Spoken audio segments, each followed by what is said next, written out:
15లో 14 కానూరు కొడుకులు ఉన్నారు వాళ్ళ పేర్లు చెప్పు కొడుకు పేరు ఏం పేరు కొడుకు పేరు లెక్కించుకో అన్నిల మనీ రాయి చిన్నయ్య లేడు చనిపోయాడు చదివేది ఎందుకు పేర్లు చెప్పాడు కొడుకులు ఎవరు చేస్తున్నారు వాళ్ళ పేర్లు చెప్పండి చచ్చిపోయి ఉంటే ఉన్నాడు అన్న బాకండి చచ్చిపోయినాడు అనండి వాళ్ళ వారసుల పేరు చెప్తే వారసుల పేరు రాస్తారు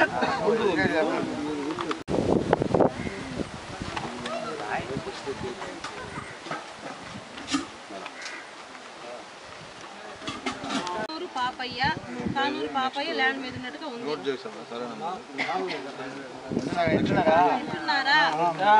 ఉన్నాడా కానూరు పాపయ్య వారసులు ఎవరు లేరా ఏడైనా రాకపోతే చెప్పు చెప్పే ఒక మాట అండి మొన్న 15-16 నంబర్లు పోలీసు మీద చూపించడం గ్రౌండ్ మీద కూడా చూపించాం ఆ ప్రకారంగా ఇప్పుడు చెప్పుకొని మార్చుకోండి ఇప్పుడు కానూరు పాప అనేది శాసనం మీద రాయాలి సార్ మనోడు అవుతుంది అది వారసత్వం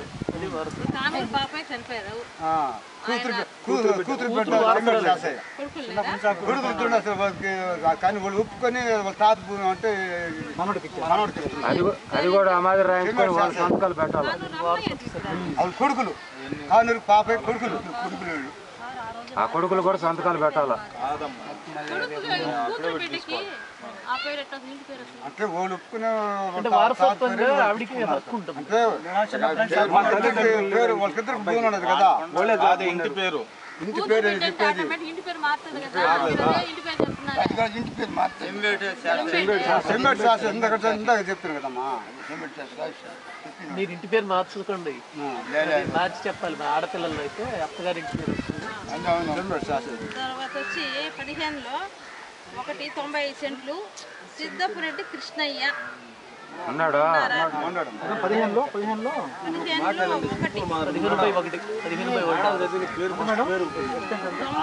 ఊరి పేరు మనం రాసినాం మొన్న ఈ మధ్య మనం చూపించున్నాం ఆ పేరు చెప్పేసుకోండి ఆ వారసు ఎక్కడ ఊరు అని చెప్పండి తమానవాడ కొడుకు అని చెప్పండి ఎవరి పేరు అది సిద్ధపురెడ్డి ఉన్నాడా ఆయన ఉన్నాడా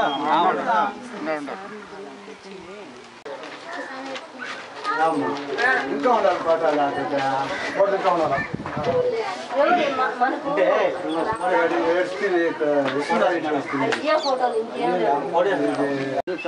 ఈరోజు మీ గ్రామానికి సంబంధించిన రెవెన్యూ రికార్డులన్నీ దాంట్లో ఎవరెవరి పేరు మీద ప్రభుత్వ భూములు ఉన్నాయో అన్నీ చదివి వినిపిస్తారు.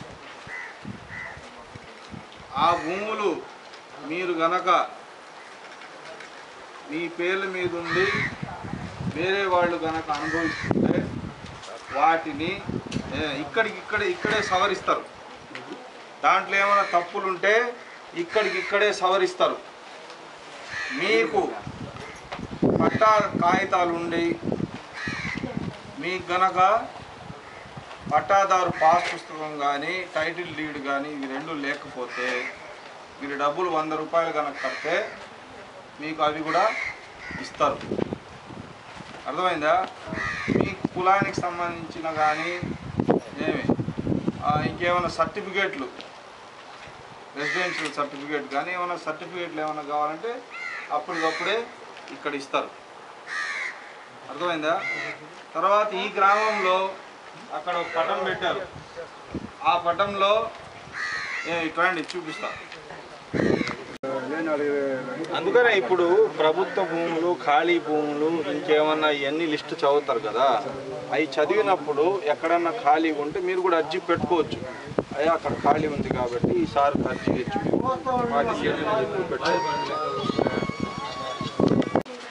ఈ పటంలో ఈ పసుపు రంగు ఉంది కదా, ఈ పసుపు రంగుదంతా ఇవన్నీ అసైన్మెంట్ భూములు. పేదవాళ్ళకి ప్రభుత్వము గ్రామ సభ పెట్టి ఆ గ్రామ సభలో ఎవరైతే అర్హులు ఉన్నారో వాళ్ళని ప్రభుత్వం గుర్తించి అసైన్మెంట్ చేసినటువంటి ప్రభుత్వం ఇచ్చిన పట్టాలు ఇచ్చినటువంటి భూమి అన్నమాట ఈ పసుపు రంగు. రెండవది ఇవన్నీ ఈ రంగు ఉంది కదా, ఇవన్నీ ప్రభుత్వానికి సంబంధించిన భూములు. శ్మశానం, ఇది శ్మశానము, ఇది గ్రామము, ఇట్లా ఇది కాలువ, ఇది రోడ్డు, ఇట్లాంటి ప్రజా ఉపయోగకరమైనటువంటి వాటికి వినియోగించే భూమి. తర్వాత ఈ రంగు ఇవన్నీ చెరువులు, ఈ రంగు ఉండేటివన్నీ దారి. అర్థమైందా? ఈ పచ్చ రంగు ఉండేది వచ్చేసి ఫారెస్ట్ భూమి. అంటే ఈ పచ్చ రంగు ఇక్కడెక్కడా లేదు కాబట్టి మీ గ్రామంలో ఎక్కడ కూడా ఫారెస్ట్ లేదు. అర్థమైందా? కాబట్టి ఈ ప్రభుత్వ భూమిలో పరిస్థితి ఏంది, అవి ఏమన్నా వేరే వాళ్ళ అన్య ప్రాంతం ఉందా లేకపోతే ప్రభుత్వ భూమిగానే ఉందా, ఇవన్నీ చదివి వినిపిస్తారు. అసైన్మెంట్ భూముల వివరాలు, ప్రభుత్వ భూముల వివరాలు చదివి లిస్టు వినిపిస్తారు. వినిపించిన తర్వాత ఉంటే మీరు అర్జీ ఇచ్చి రసీదు కూడా ఇప్పుడే తీసుకోవచ్చు. పట్టాల కోసం, పట్టాదారు పాస్ పుస్తకాల కోసం అర్జీ ఇచ్చి రసీదు తీసుకోవచ్చు.